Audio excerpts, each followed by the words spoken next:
بسم الله الرحمن الرحيم ومن الناس من يقول آمنا بالله وباليوم الآخر وما هم بمؤمنين. د سورة البقره په اولنی څلور آیاتو کې الله پاک جل شانه د خالص او مخلص مسلمانان بیان وکړي. بیا د هغه څلور آیاتو څخه وروسته په شپږم او اووم آیات کې الله پاک جل شانه د خالص کفارو بیان وکړي. د سورة البقره د اتم آیات څخه نیولې تر شلمې شماري آیات پورې چې تقریبا 14 آیات کېږي. په دغه 14 آیاتو کې الله پاک جل شانه د منافقینو بیان کوي. منافقین جمع د منافق د تفسیر ابن کثیر کې لیکلی دي چې نفاق وای اظهار الخير اصرار الشر، د خیر اظهار او ښکاروالی او د شر پټوالی. یعنی حاصل او خلاصه دغه عربي تعریف دا ده چې په ښکاره ځان مسلمان بولي لیکن په حقیقت کې د سوي کافر وي. یا داسې تفسیر وکړو چې په ښکاره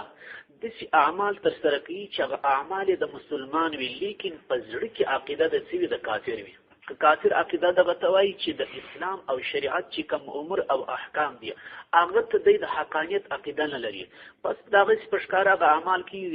یا زورکی یا په اصطلاح د جبر په وجه باندې، لیکن د قیامت ورځ حساب کتاب پس د مرګ ژوند د قرآن حقانیت پیغمبران دا چې ته د عقیده نه لري دغه ته وایي منافق.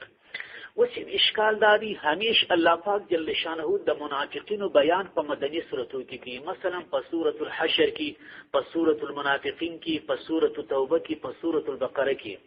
دغه سورتونه مدنی سورتونه دي. الله پاک جل شانه ذکر د منافقینو اوصاف او صفاتونه او بیان په مدنی سورتو کې کوي چې په مکه مکرمه کې منافقین نه و. التجریه خبرې وي یا اسلام یا کفر. د منافقینو منبع او چشمه او چنه چې پیدا سو هغه د مدینه منورې څخه ایجاد ول چې په مدینه منورې کې داسې کسان پیدا سول د يهودو په سازش باندې چې پښکارا به ځانو ته مسلمانان ول، منځونه به د مسلمانان سره کول، روژې به نیولې او دا رقم کله ناکله به جهاد او غزا او تمتله، لیکن په حقیقت کې د دې ملګری او د دوی سره لاس و هغه د اسلام او د شریعت احکامو ته عقیده نه درلوده. په دغه 13 آیاتو کې الله پاک جل شانه د منافقینو اوصاف بیانې چې دغه اوصاف په دوی کې موجود وو. په آینده کې په چا کې داسې اوصاف موجود شي نو تاسو ورسره وشارسي دا کسان د اسلام د دایره څخه وتلي دي. البته تفسیر ابن کثیر کې لیکلي دي چې النفاق على قسمين، چې منافقت پر دوه قسم دي، اعتقادي او عملي. یو اعتقادي دی بل عملي دی. اعتقادي دغه توای چې د زړه څخه څه منافق په دې خپل زړه مفکوره دا رقم عقیده کې وحید چې د اسلام د حقانیت عقیده نه لري دغه توای منافق اعتقادي چې عقیده ګډوډ وي خراب وي. یو دی منافق عملی چې مطلب مسلمان وي د اسلام هر حکم ته د حقانیت عقیده لري لیکن اعمال یې داسې چې مطلب د منافق څه مطلب سراتیر سوا حدیث شریف کې راځي چې د منافق درې علامات دي چې خبرې کوي، دروغ وایي، چې وعده کوي، خلاف ورزي کوي، چې امانت سره شیر دي څه کوي، په اصطلاح خیانت تشکیل دي ته وایي نفاق عملی. په نفاق عملی سره انسان نه کافر کیږي بلکې ګناهکار خدي کبیره ګناه خو د البته د اسلام د دایره څخه نه وځي. یو اشکال بلا تر ترجمه مخکې دلته ذکر کو چې د مسلمانانو په ذهن کې پیدا کیږي چې شدا منافقینو ته الله په قران کې کافرانو چې د اسلام د دایره څخه وتلي دي مطلب مسلمانان نه دي. ولی په هغه وخت کې نبی کریم صلی الله علیه وسلم د دې منافقینو خلاف کاروایی نه کول او په هغه وخت کې د دې قتل قتال شروع کړی وای نو بس به کار خلاص کړی خبره به ختمه وای دغه خبري جواب امام بخاری رحمت الله علیه په بخاری شریف کې د حضرت عمر رضی الله عنه یو حدیث نقل کړی دی. حضرت عمر صاحب نبی کریم علیه السلام ته او فرمایي چې یا رسول الله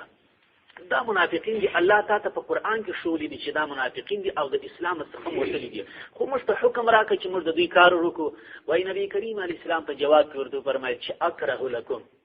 ان يتحدث العرب، چې ای عمر زه دا ډیر ناخوښه بولم چې عرب زموږ ستاسي خبري په خپل مابین کې کوي چې آبی محمد را ولاړ سو العیاذ بالله صلی الله علیه وسلم پر خپل ملګرو را واچول. او بل خبره دا ده که چیرې زه راولاړ سم اوس د منافقینو د قتل حکم ورکم دغه ساراشین او عربیان د ځینې قبایل چې تازه اسلام راوړي دي دا خو دې په دې نه پوهېږي چې منافق څه ته وایي مخلص مسلمان څه ته وایي نو امکان د دغه شته چې دغه اعراض چې دا تازه کوم قبایل مسلمانان سي دي دا به ټوله د اسلام وځي هغه پوهېږي دا خو مسلمانان زموږ سره منځونه کوي نو دې قتل څنګه روا دي چې نن یې دا مړه کړه سبا موږ وژنې نو د ده به فتنې په خاطر باندې او د دغه په اصطلاح مشکل په خاطر باندې نبي کریم علیه السلام د منافقینو د قتل حکم نه کوي امام شافعي صاحب رحمت الله علیه د حدیث استدلال کوي چې اصلي هغه حدیث موجود دی نبی کریم علیه السلام فرمایي امرت ان اقاتل الناس چې ماته د الله له طرف حکم راکول شوی دی چې زه د خلکو سره جهاد وکم حتی یقول لا اله الا الله تر هغه وخت چې د لا اله الا الله کلمه یې بیا زن وجهیسم نه دغه قتل ما تروا دي نه دغه مرګ ما تروا دي نو امام شافعي سوی چې دغه منافقینو په ظاهر کلمه ویل چې لا اله الا الله محمد رسول الله دغه کلمې د ویلو په خاطر باندې رسول الله پرې شو ښکارا خبر ده کې څوک په ښکارا او په ظاهر کلمه وی بیا قسم په عقیده کې منافق قاتل نو په زړه څه خبري نو لهدا بیا د اخلاص امام شافعي صاحب دغه حدیث استدلال کوي چې هغه خبر نه و دغه حدیث پر بنا باندې نبی کریم علیه السلام د دې د قتل حکم نو کړی راځي ترجمه ده ومن الناس الله وجني د خلق سمن هغه کسان دي په دې مدینه منوره کې یقول چې دی وایي په خله سره آمنا مش ایمان راوړي دي بالله پر ذات خدای وبالیوم پر ورځ الاخر د قیامت دا وایي په خله داخلي کې داخلي خبرې دي وما هم او حال دادي الله وای ندي بمؤمنین مسلمانان ایمان راوړونکي نه دي د خپل ځان او د مال د دفاع په خاطر باندې دا خبرې کوي دا خبره نه وای کړي خو مسلمانانو قتلول نو په دغه خاطر باندې دا خبرې دي یخادعون منافقین هغه کسان دي چې دوی چم کوي یو ترجمه یخادعون دوی ټګي کوي دومره ترجمه یخادعون دوی خطا استل کوي الله د خدای دی خدای خطاباسی په دې خپل خبرو والذین او هغه کسان خطاباسی آمنو چې ایمان راوړي دي وما يخدعون الله ویدانا فوهان دي وما يخدعون دوی چم نه کوي ټګي نه کوي خطا استل نه کوي الا مگر انفسهم د خپل ځانو دا حقیقت کې د ځان سره کې مسلمانان ته خدای چې ایمان راوړي لیکن الله د خپل پیغمبر په خبر کې چې یا رسول الله دی ایمان راوړي وما يشعرون په حقیقت کې دوی خواران نه پوهیږي په خپل ځانو باندې فی قلوبهم منافقین هغه کسان دي فی قلوب پزړو کې هند دی مرض رنز دی شک د دوی په زړه کې دی کفر د دوی په زړه کې دی منافقت د دوی په زړه کې دی فزادهم الله مرضا الله وی دا کسان دي چې مسلمانان مدینه منورې ته رااله د هغه وخت سره د دوی په زړه کې کفر او شک پروت و دلته چې اسلام ته الله غلبه ورکړه مثلا د بدر په غزا کې کامیابی رااله په نورو غزاو کې چې کامیابی رااله هغه شک او کفر او نفاق نور زیات سره مسلمانانو سره دښمنی نور زیات سره فی قلوب الله وی پزړو کې هم د دې مرض رنز دي د نفاق او د شک پس زاد زیات کی هم دی لره الله خدای مرض دا رنز د نفاق او د شک څونه چې اسلام پر مخ لې داغونه د دې منافقت او دشمنی زیاتېدل ولهم استداس کسان لره عذاب علیم دردناک بما په سبب د هغه منافقت یا بما په سبب د هغه سکانو چې ودی یکذبون دروغ ویل پر دغه خپل منافقت باندې تفسیر کې لیکلي دي چې دا دردناک عذاب الله پر دروغ نور کوي دا پر څه باندې ور کوي پر منافقت باندې ور کوي څنګه دا دروغ سبب د یا دا دروغ سبب د منافقت جوړېدل نو ځکه الله پر دروغ باندې الله دوی ته زور کوي سزا ور کوي دا یوسو بل حالت د دې کوره واذا قيل لهم لا تفسدوا في الارض یو عادت وای منافقینو دا درلودي چې دوی به تګ را تګ مسلمانانو تم کوي يهودو ته بم پیسته اتبه يهودو مثلا کفارو ته ورتل دلته مسلمانانو ته راتله دغه چې ګلخوري او شیطانی عادت و د خپل ترقی او د خپل اعتبار په خاطر به کله کله ولاړ يهودو ته د مسلمانانو خبري بیا وروي چې مسلمانان داسې پتش کی وای او کله کله به د هغه خبري مسلمانان ته راوړي چې ګوري يهود تاسو خلاف دا کی او اخی او مثلا دا د چیش په خاطر باندې د دنیوي نفعات په خاطر باندې الله وای دوی څه پښتنه وسی چې دا فساد مکوي دا چې ګلخوري مکوي دوی مشخو اصلاح راولو مشخو د اساس خبري يهودو ته ذکر ورته يهودو ته ذکر تر راوړو چې مر صلح په ما باندې کراول الله وای دا د صلح نیت کوون کې نه دي دغه د دې تګوراتک پاکټ کې چې فساد دي واذا هر کله قیل چې وبوير لهم دغه منافقین ته صحابه کرام ورته لا تفسدوا فساد مکوي فی الارض فمزکه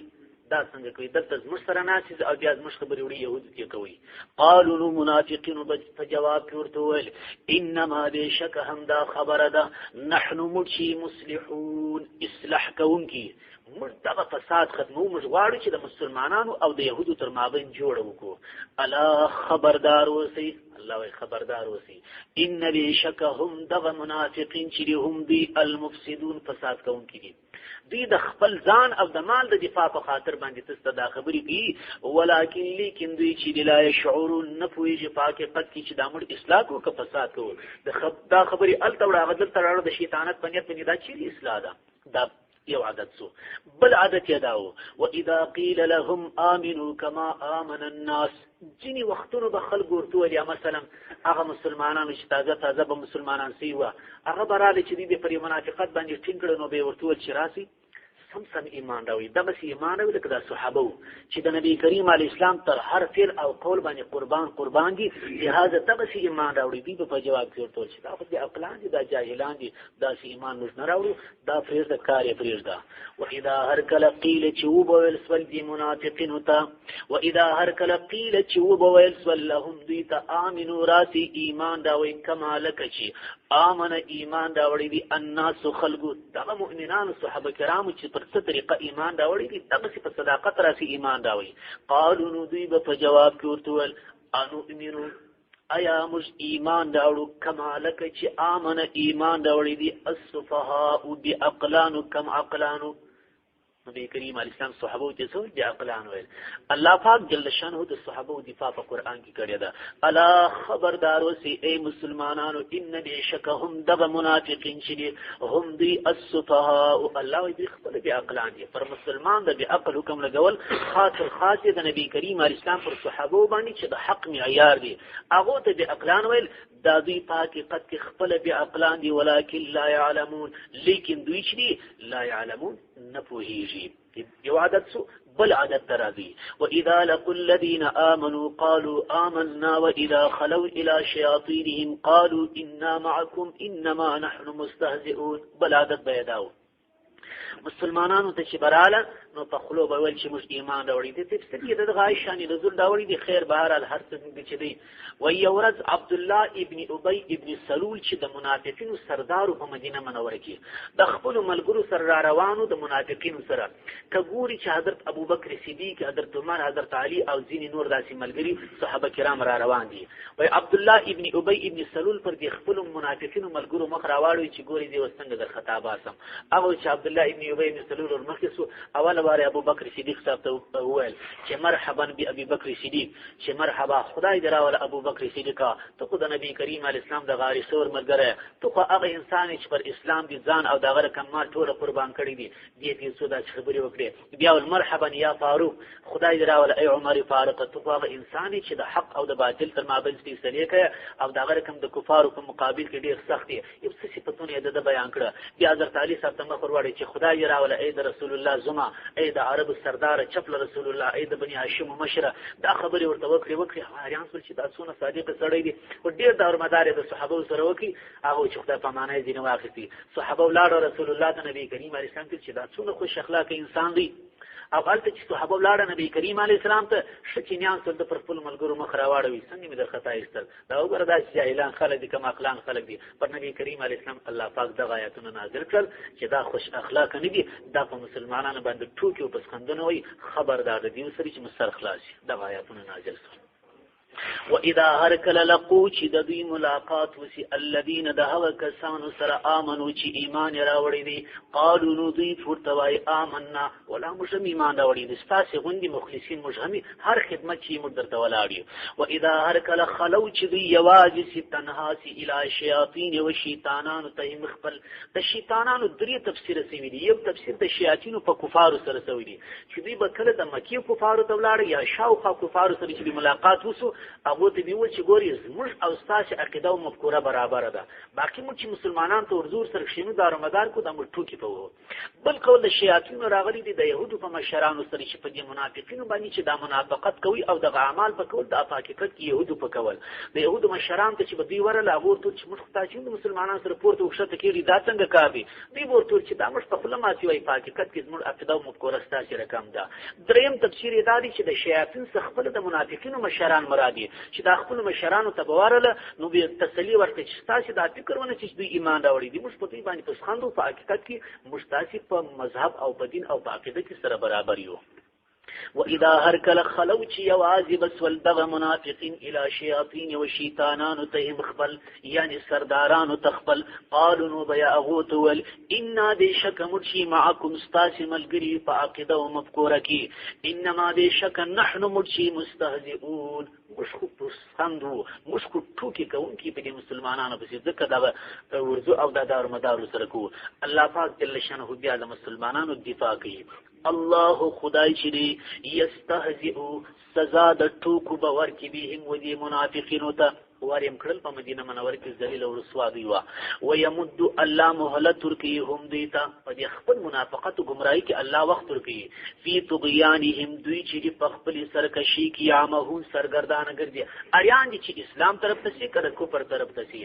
اولئک الله و دغه منافقین چې ستاسو مخته صفاتونه رااله الذين داهو کسان دي اشتروا چې وای خستل الضلاله گمراهی بالهدى په مقابل کې د هدایت دا هغه کسان دي چې دین اسلام یې پریښوي کفر او شک او نفاق اختیار کوي دا یو قسم سودا غواړي وکړه فما ربحت الله وی فائدہ ونه کړه تجارت سوداګری هم د دې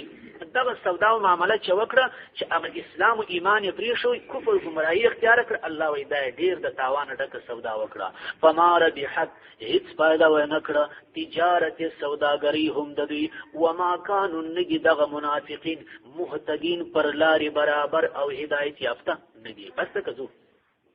بس تا ولنی ورځي